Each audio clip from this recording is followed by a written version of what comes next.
Now, culture or Sanskriti. Culture means Sanskriti. Sanskriti comes from Sanskar, which means transformation or refinement or purification of thought, behavior, conduct, and nature of human beings. While this is the internal aspect of culture, its external aspect is reflected in the numerous practices prevalent in the outward day to day life of the people.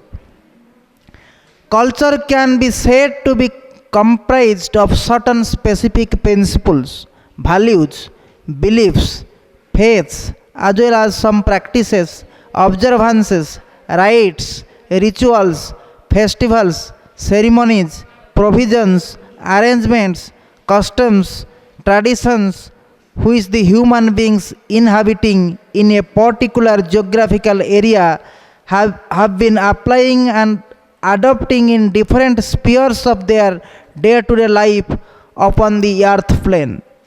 Those specific principles govern the thought, behavior, conduct, and nature of the people in their day to day life and living, and those practices are observed by the people in their day to day outward life and living. Thus, those principles and practices form the part and parcel of and constitute their particular way of life. Those specific principles and practices also give a separate identity to the group of people inhabiting in that geographical area and distinguish their culture from the cultures of the people of other geographical areas.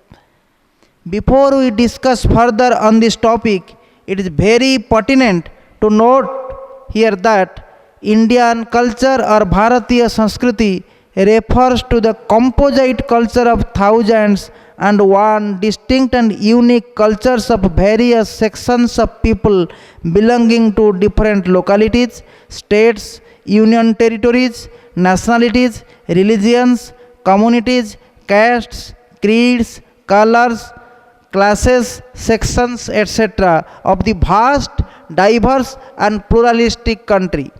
Therefore, Indian culture or Bharatiya Sanskriti is comprised of the several cultures of all such divisions or sections of people living in this country. In this small discourse, it is not possible to discuss the entire Indian culture or Bharatiya Sanskriti. Therefore, we will confine our brief discussion on Indian culture or Bharatiya Sanskriti, also known as Hindu Sanskriti, as we will discuss later, which is being professed since the most ancient times by the people who belong to Hindu religion only and who are the original inhabitants of India or Bharata and who constitute the vast majority of the population of this country. Indian culture or Bharatiya Sanskriti or Hindu Sanskriti means the specific principles, values, beliefs, faiths and practices, observances, rites, rituals, festivals, ceremonies, provisions, arrangements, customs, traditions, which the Hindu people or the Hindu Janata of the country known as India or Bharatavarsha have been applying and adopting in different spheres of activities in their day to day lives. Those principles, values, beliefs, faiths, etc., and those practices, observances, rites, rituals, festivals, ceremonies, provisions, arrangements, customs, traditions, etc., are derived from the holy Hindu scriptures and the holy lives of the Hindu rishis, munis, saints, sages of the sacred land of Bharatavarsha. The said practices have been exhorted by the Hindu rishis, munis, saints, sages of the sacred land of Bharatavarsha.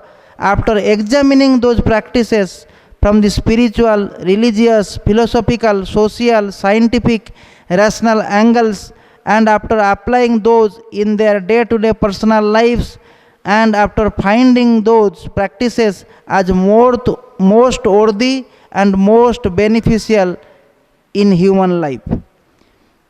Indian culture or Bharatiya Sanskriti is also known as Hindu Sanskriti because since the most ancient times, the people, the original inhabitants of this country are being called as Hindus, and therefore the culture of Sanskriti adopted by them is called Hindu Sanskriti. Much later, the people belonging to other religions also commenced living in this country, India or Bharata. Indian culture or Bharatiya Sanskriti is based on the Vedas and therefore it is known as Vaidika Sanskriti or Vedic Sanskrit. The Vedas are said to have come from the heart of the Almighty Supreme Being through his nostrils. The Vedas are said to have been revealed by God to the great rishis and seers of the sacred land of Bharatavarsha. The Vedas are the records of the super intuitive experiences gained by those great ancient rishis and seers. Therefore, those are called Apauruseya or entirely superhuman without any human error. The Vedas are the most ancient and the oldest scriptures of the world, as nobody knows when they were revealed by God to the ancient rishis and seers. The Vedas are universal, unique, unparalleled, sublime, lofty, grand, greatest, and the ideal scriptures of the world and are meant for the entire human race upon the earth plane. Indian culture or Bharatiya Sanskriti or Hindu Sanskriti comprises many such principles and practices of the people living in this sacred land of Bharatavarsha. Some most important such principles are four grand goals, Purushartha Chatushtaya of human life, four stages, Ashrama Chatushtaya of human life, four classes, Varna Chatushtaya, law of action, Karma Phala Siddhanta, and the doctrine of rebirth, Punarjanma Siddhanta. The practices, observances, rites, rituals, festivals, ceremonies, provisions, arrangements, customs, traditions, etc. of the Indian culture or Bharatiya Sanskriti or Hindu Sanskriti are prevalent or found in different spheres of human activities in the day-to-day life of the Hindu people of this country, including births, marriages, deaths, food, fashions, dresses, hairstyle, dance, drama, art, music, sculpture, scriptures, literature, worship, etc. Those principles and practices constitute the part and parcel of their specific way of life. In this discourse, we will discuss in brief about some very important principles and practices in the following words.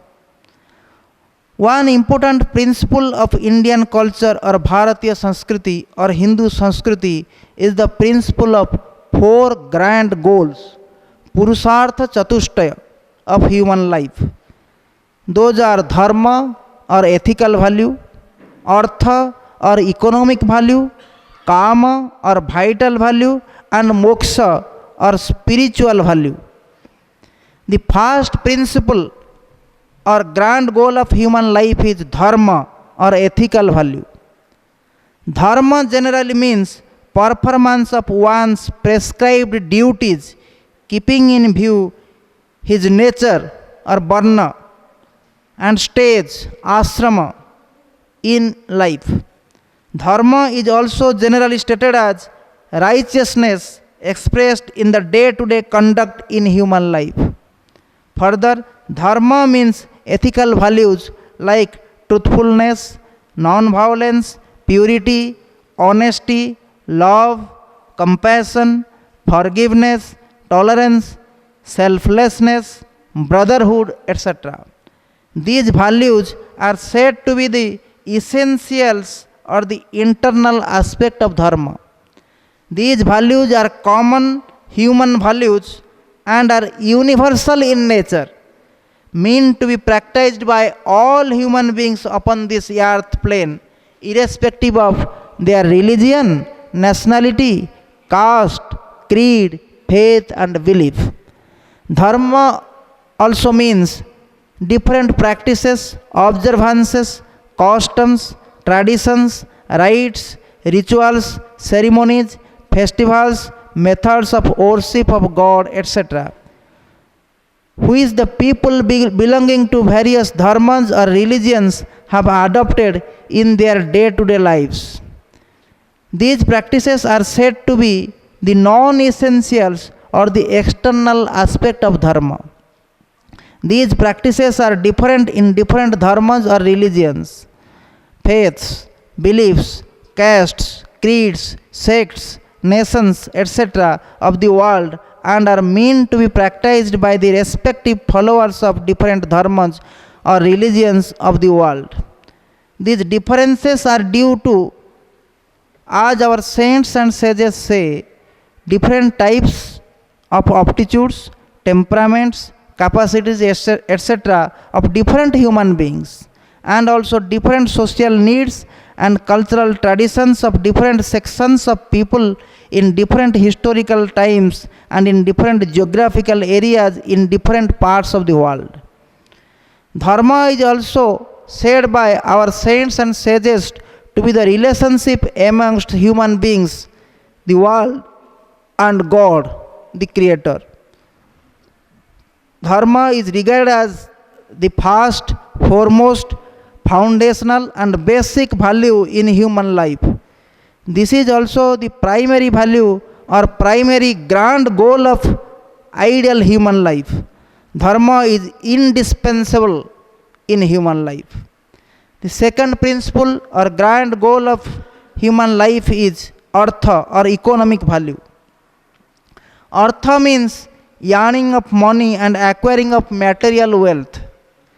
Human beings need artha to meet the basic and other secular necessities of life of themselves and their family members, such as food, clothing, house, medicines, education for children, their marriages, engagement in some occupation or business or profession, etc., in order to help or ensure their earthly physical existence and to live a reasonably comfortable life upon the earth plane. They require artha also to meet their various kinds of social and national needs and obligations. In addition, they need artha to carry out their dharmic or religious, adhyatmic or spiritual pursuits of life. Artha is the secondary value or secondary grand goal of ideal human life. Artha is inevitable in human life. The third principle or grand goal of human life is kama or vital value. It means fulfillment of various types of worldly and secular vital human desires like physical, biological, mental, psychological, and emotional desires. With the help of artha or money and material wealth, human beings fulfill their vital desires. Like artha, kama is the secondary value or secondary grand goal of ideal human life. Kama is also inevitable in human life. The fourth principle or grand goal of human life is moksha or spiritual value. It means attainment of moksha or liberation of soul from the bondage of births and deaths, or union of the individual soul with the supreme soul, its original source. It is called self-realization or God realization. Moksha is the supreme value or supreme grand goal of human life. Like dharma, moksha is also the primary grand goal of ideal human life. Moksha is indispensable, rather most indispensable in human life.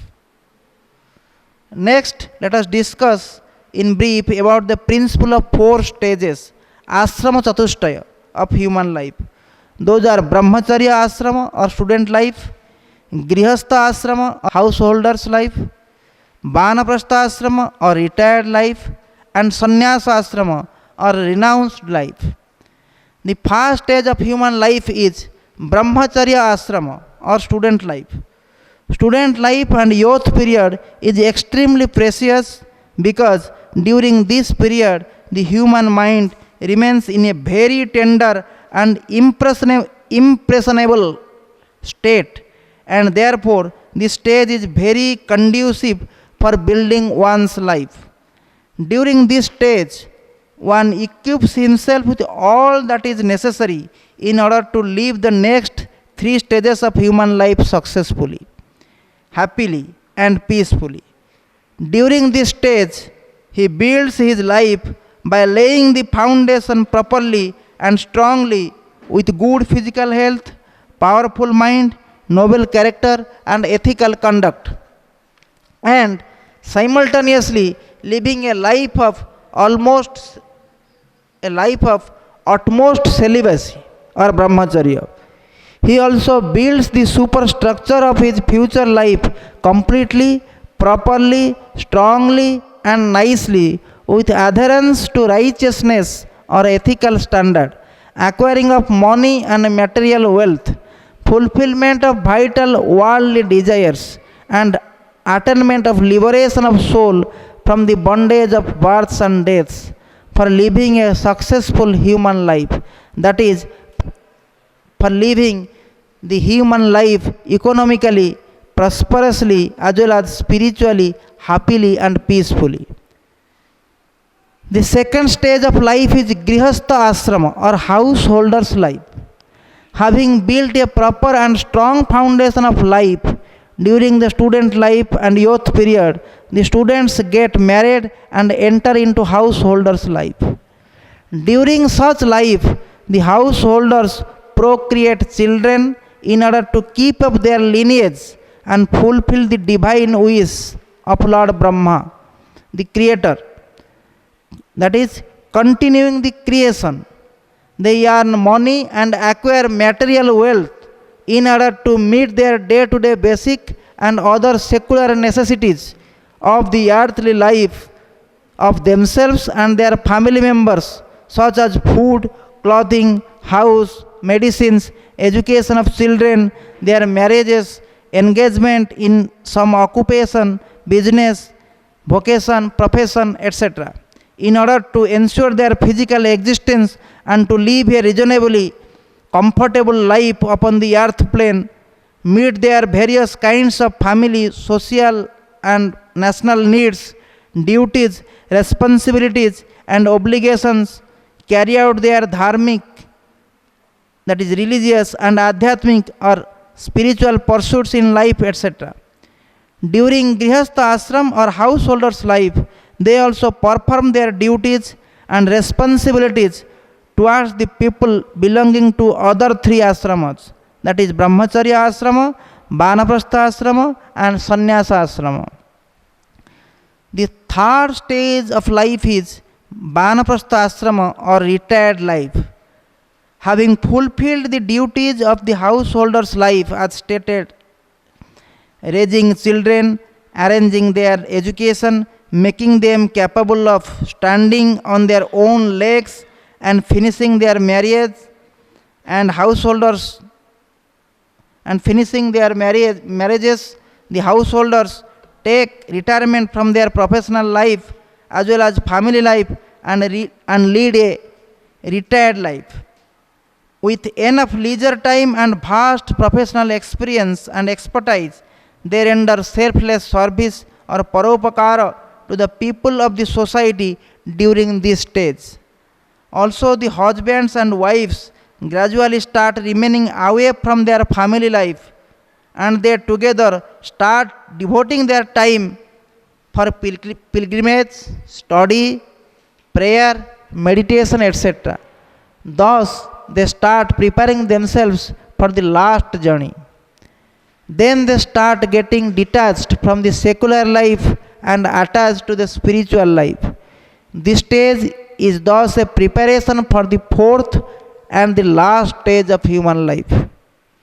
The fourth stage of life is sannyasa ashrama, or the life of renunciation. This is the last stage of human life. This is the sunset period in one's life when all worldly relationships and connections are now coming to a close. During this period, one devotes his full time in his spiritual pursuit of yoga and Vedanta and lives a completely spiritual life. He detaches his mind from the passing world and fixes the same upon the Almighty Supreme Lord. He remains absorbed in contemplation of God and moves towards God experience or self realization. This is the supreme grand goal of human life, which results in liberation of the soul from the bondage of birth and death, or union of the soul with the Supreme Soul, which alone bestows everlasting happiness and eternal peace. Next, let us discuss in brief about the principle of four divisions or four classes known as Varna Chatushtaya of people in the human society. Those are Brahmana class, Kshatriya class, Vaishya class, and Shudra class.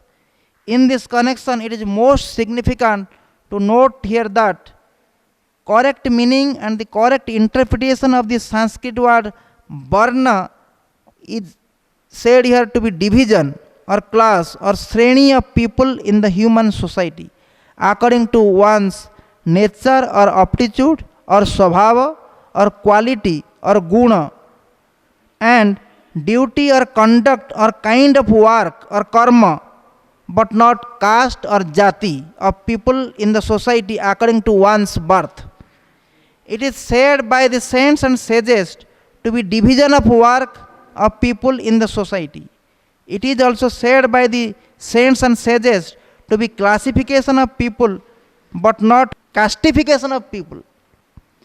The philosophers, teachers, priests, pandits, ministers, counselors, etc., who have the aptitude for knowledge and wisdom are called the Brahmanas. They were looking after the spiritual and intellectual affairs of the country. The warriors who defend the country and protect the people and fight with enemies and invaders are called the Kshatriyas. They were in charge of political and defense work of the country. Those who carry on business and agriculture are called Vaishyas. They were taking care of the food and economic affair of the people of the country.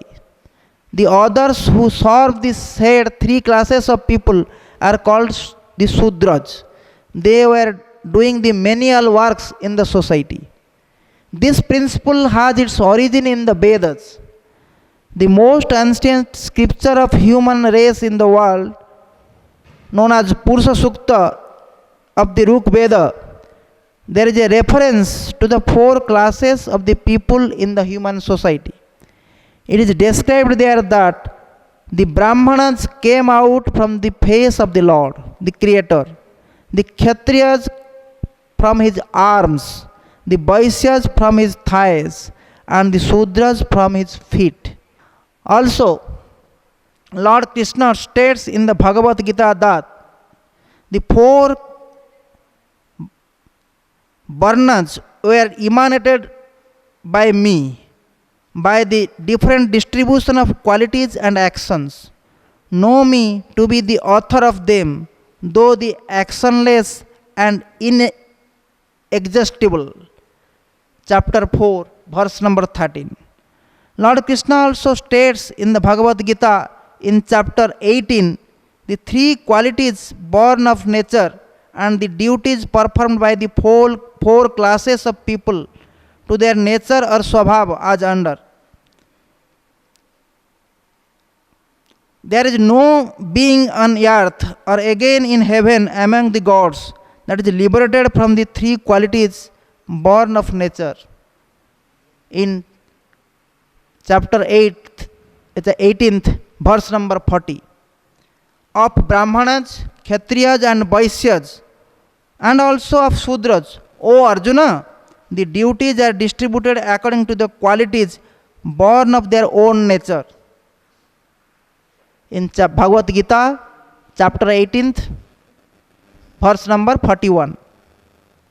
Serenity, self-restraint, austerity, purity, forgiveness, and also uprightness, knowledge, realization, and belief in God are the duties of the Brahmanas, born of their own nature. This is said by Lord in Bhagavad Gita in chapter number 18th, verse number 42. Prowess, splendor, firmness, dexterity, and also not fleeing from battle, generosity, and lordliness are the duties of Kshatriyas, born of their nature, their own nature. It is depicted by Lord in Bhagavad Gita in chapter 18th, verse number 43. Agriculture, cattle rearing, and trade are the duties of Vaisyas or merchants, born of their own nature, and action consisting of service is the duties of Sudras, servant class, born of their own nature. In chapter 18th of Bhagavad Gita, verse number 44. Further, there are three qualities of gunas, as has been described in our holy scriptures. They are sattva, purity, rajas, passion, and tamas, or inertia. These are three qualities or gunas are stated to be found in varying proportions in the human beings. Those persons in whom sattva guna or purity preponderates are called as Brahmins or Brahmanas. In some persons in whom Rajaguna or passion is predominant are called Kshatriyas. In those persons in whom Tamas Guna or inertia is predominant are called Vaisyas or Sudras. It is also stated that when Sattva Guna is predominant in the mind of a person, he is called a Brahmana. When Rajaguna or Rajas prevails in his mind, the same person is called a Kshatriya. And when Tamas Guna predominates in his mind, he is called a Vaisya or a Sudra. Thus, even if the person is the same, he is called either a Brahmana or a Kshatriya or a Vaisya or a Sudra, depending upon the guna which is found predominant in his mind at a particular period of time. Accordingly, if one is a Brahmana by birth, having been born in a Brahmin family, but leads an immoral and unethical life, he cannot be called a Brahmana, but as a Sudra. Even if born in a higher or Brahmin family. Similarly, even if one is a Sudra, having been born in a lower or Sudra family, but if he leads a virtuous and pious life, he can be called as a Brahmana. There have been some wrong interpretations or aberrations of Varnashrama, and some have abused the caste system. One major aberration is that in course of time, the son of a Brahmana performs the duties of his father, following it as the family traditional occupation, irrespective of whether he is fit or becoming a Brahmana or not. This phenomenon continued generation after generation. Thus, the son of a Brahmana was called a Brahmana. The same phenomenon was observed in case of Kshatriyas, Vaisyas and Sudras also. As such, aberrations was observed in the original caste system based on distribution of qualities and actions, and it was mistakenly believed that castes are determined not by different distribution of qualities and actions, but chiefly by one's birth. but this notion is held as incorrect. This is a wrong interpretation of the wonderful caste system. It ought to be shunned. A prominent abuse of the caste system is that people belonging to some castes started considering themselves as superiority to others by mere birth without possessing the required qualities and consider others as inferior to them. For example, the Brahmanas think that they are superiors and the Kshatriyas, Vaishyas, Sudras are inferior to them. Similarly, Kshatriyas think that the Vaishyas and Sudras are inferior to them, and Vaishyas think that Sudras are inferior to them. This consideration is against the original idea and spirit of the wonderful caste system, and therefore it ought to be shunned. Law of spiritual economics. The underlying principle in the caste system or Varna Dharma is division of labor. Rishis studied human nature carefully. They came to the conclusion that all men were not equally fit for all kinds of work. Hence, they found it necessary to allocate different kinds of duties to different classes of people according to their aptitude, capacity, or quality. The Brahmanas were in charge of spiritual and intellectual affairs. The work of political administration and defense was given to the Kshatriyas. The Vaishyas were entrusted with the duty of supplying food for the nation and administering its economic welfare. The Sudras did menial works. The Rishis felt all these needs of the Hindu nation and started the system of Varnas and Ashramas. This division of labor began in Vedic times. The Vedas taught that the Brahmanas were the brain of the society, the Kshatriya its arms, the Vaishya its stomach, and the Sudra its feet. There was a quarrel between the senses, the mind, and the prana as to who was superior. There was a quarrel amongst the different organs and the stomach. If the hands quarrel with stomach, the entire body will suffer. When prana departed from the body, all organs suffered. The head or stomach cannot claim its superiority over the feet and hands. The hands and feet are as much important as the stomach or head. If there is quarrel between the different castes as to which is superior, then the entire social fabric will suffer. There will be disharmony, rupture, and disgust. A scavenger and a barber are as much important as a minister for running the society. The social edifice is built on the law of spiritual economics. It is nothing to do with superiority or inferiority. Each class contributes its best to the commonwealth or world solidarity. There is no question of higher and lower here.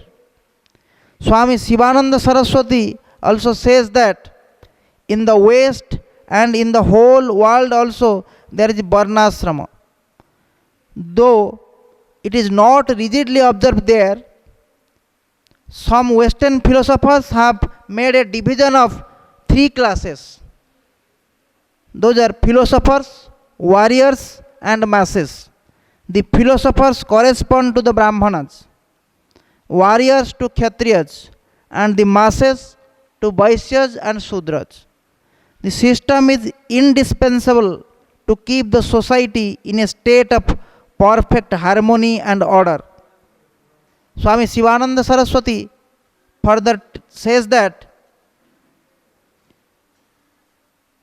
regarding use and abuse of the caste system, the Hindus have survived many a foreign conquest on account of their caste system, but they have developed class jealousies and hatred in the name of the caste system. They have not got the spirit of cooperation. That is the reason why they were weak and disunited today. They have become sectarians in the name of the caste system. Hence, there is degradation in India. The caste system is indeed a splendid thing. It is quite flawless, but the defect came in form somewhere else. The classes gradually neglected their duties. The test of ability and character slowly vanished. Birth became the chief consideration in determining classes. All castes fell from their ideals and forgot all about their duties. Brahmanas became selfish and claimed superiority over others by mere birth without possessing due qualifications. The Kshatriyas lost their chivalry and spirit of sacrifice. The Vaishyas became very greedy. They did not earn wealth by honest means. They did not look after the economic affair of the people. They did not give charity. They also lost the spirit of sacrifice. Sudras gave up service. They became officers. They wished that others should serve them.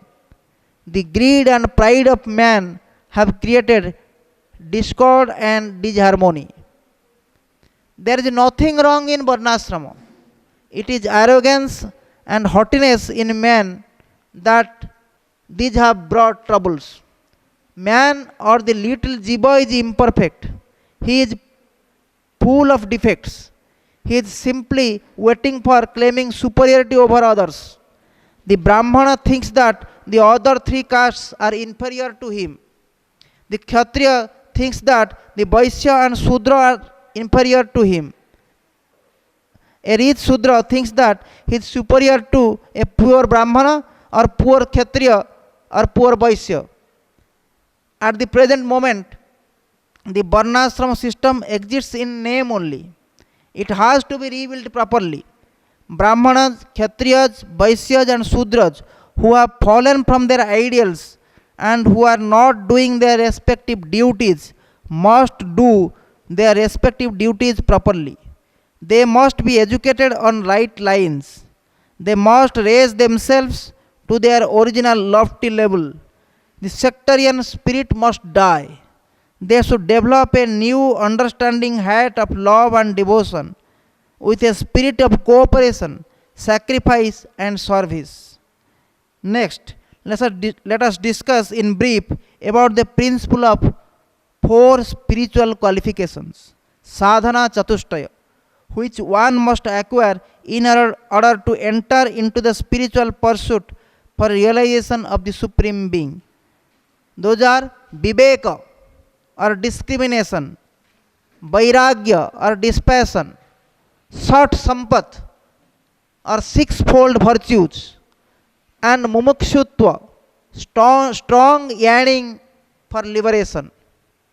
The first spiritual qualification is viveka or discrimination.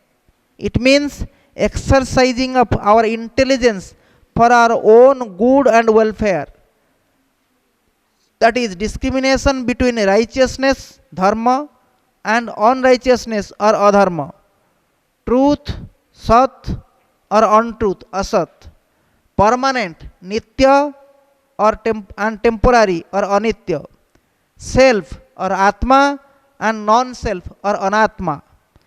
The second spiritual qualification is vairagya or dispassion. Raga means attachment or asakti. Vairagya means detachment or anasakti. Vairagya means developing disgust or turning away from all that is ignorable, gross, petty, and unworthy, and developing love for all that is noble and worthy.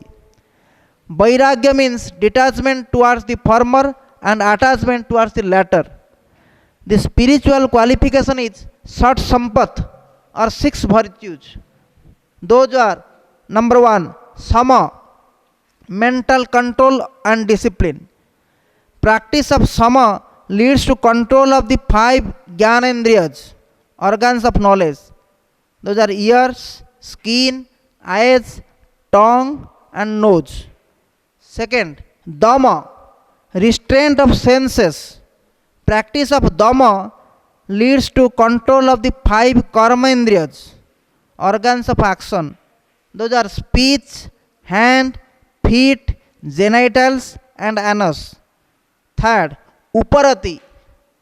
Uparati means self withdrawal or extreme abstinence. Fourth, Titiksha. Titiksha means the power of endurance. 5. Shraddha. Shraddha is unshakable faith in the existence of Brahman, in the teachings of the Guru and in the scriptures. It also means faith in oneself. This is not blind faith, but it is based on accurate reasoning, evidence and experience. 6. Samadhana. Samadhana means mental balance, equipoise and calm. This fourth spiritual qualification is mumukshutva. Mumukshutva means burning desire for attaining liberation of soul from the bondage of births and deaths. Next, let us discuss in brief about the principle of law of action, karma phala siddhanta. The law of action or the law of karma is universal, inexorable and immutable. It is one of the fundamental doctrines of our Indian culture. It is therefore not only in Hinduism but also in Buddhism and Jainism. This law states that as you sow, so shall you reap. Accordingly, good actions or ethical actions or righteous actions or virtuous actions bestow good results, and bad actions or unethical actions or unrighteous actions yield bad results. This can be illustrated with an example. If one sows mango seed, there will be a mango tree and it will bear sweet mango fruits. But if one sows neem seed, there will be a neem tree and it will bear bitter neem fruits. Similarly, if one touches fire, his fingers will burn and he will feel the heat sensation. But if one touches ice, his fingers will feel coolness of the ice. Then let us discuss in brief about the principle of doctrine of rebirth, Punarjanma Siddhanta. The doctrine of rebirth is said to be a corollary to the law of action or law of karma. The fruits of actions or karmas, either good or bad, do not get exhausted without enjoying or suffering the same. And all actions or all karmas performed by one during his lifetime do not bear fruits in his present birth alone. Some actions or karmas bear fruits in subsequent births, in future births. Therefore, after one's death, he takes another birth or even a number of births in order to enjoy or suffer the fruits of his actions or karmas performed by him in his past births. Also, our holy scriptures and our holy saints and sages say that each human being, according to his action or karmas, has to take lakhs of births and deaths in different species of life upon the earth plane before the soul attains liberation from the cycle of births and deaths. As regards rebirth, Lord Krishna says in the Bhagavad Gita, just as in this body the embodied soul passes into childhood, youth and old age, so also does it pass into another body. The farm man does not grieve thereat. Bhagavad Gita, 2nd chapter, verse number 13. Just as a man casts off worn out clothes and puts on new ones, so also the embodied self casts off worn out bodies and enters others which are new. Bhagavad Gita, 2nd chapter, verse number 22. Many births of mine have passed, as well as of thine, O Arjuna. I know them all, but thou knowest not, O Parantapa. scourger of foes. Bhagavad Gita, 4th chapter, verse number 5. As regards the practices of Indian culture or Bharatiya Sanskriti or Hindu Sanskriti, we discuss in this small discourse only one very important practice from amongst the numerous ones which are prevalent in different spheres of human activities and in different aspects of life in the day to day life of the Hindu people of this country, including births, marriages, deaths, food, fashions, dresses, hairstyles, dance, drama, art, music, scriptures, literature, worship, etc., and therefore which are diverse, wide ranging, and very large in numbers. This one practice covers the entire life period of the Hindu people from birth or even before birth to death and is called by the name Solaha Sanskar or 16 rites. Our various scriptures prescribe different type of rites and or sanskaras. However, the main 16 rites or sanskaras are: first, 1. Garbhadhana Sanskar, right before conception for purification of semen and womb. Number 2. Punsavana, right after Garbhadhana Sanskar and after conception for purification and protection of womb.